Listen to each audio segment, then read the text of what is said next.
Europe 1, il est 7h10, Maxime Switek. Le Zoom Écho, bonjour Daniel Fortin. Bonjour Maxime. Rédacteur en chef au journal Les Échos. C'est une information qui risque de beaucoup faire parler aujourd'hui en pleine période, en pleine réforme territoriale.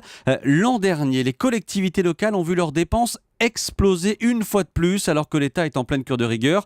Décidément, Daniel, nos élus semblent incorrigibles. Oui Maxime, il faut le dire, ce matin, on est un peu partagé entre le découragement et l'indignation devant une telle irresponsabilité. Rendez-vous compte, alors que l'État impose aux Français un plan d'économie très rude de 50 milliards d'euros d'ici à 2017, eh bien nos régions, nos départements, nos communes font comme si de rien n'était. L'an dernier, en 2013, donc, leurs dépenses ont augmenté de 3,2%, à peu près la même chose qu'en 2012 et 2013.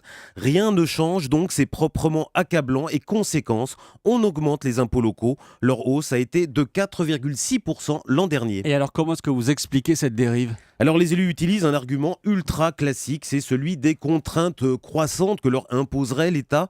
Mais quand on regarde de près les dépenses, Maxime, eh bien on s'aperçoit qu'en 2013, ce sont les frais de personnel qui augmentent, ce qui signifie que le nombre de fonctionnaires territoriaux continue à progresser.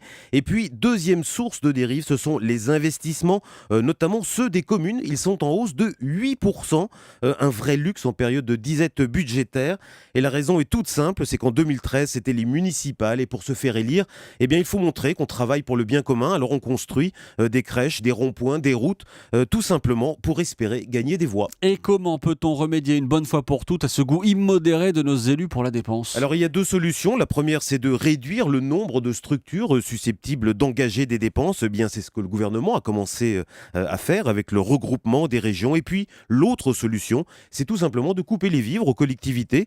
C'est ce que Bercy a fait en réduisant de 11 milliards leurs subventions d'ici à 2017. Alors c'est un peu la méthode du bâton et on peut le regretter, mais on a une fois de plus la preuve qu'on ne peut absolument pas compter sur les élus pour faire de pareilles économies. Le bâton plutôt que la carotte, le Zoom Écho de Daniel Fortin, c'est tous les matins sur Europe 1. Merci Daniel et à demain.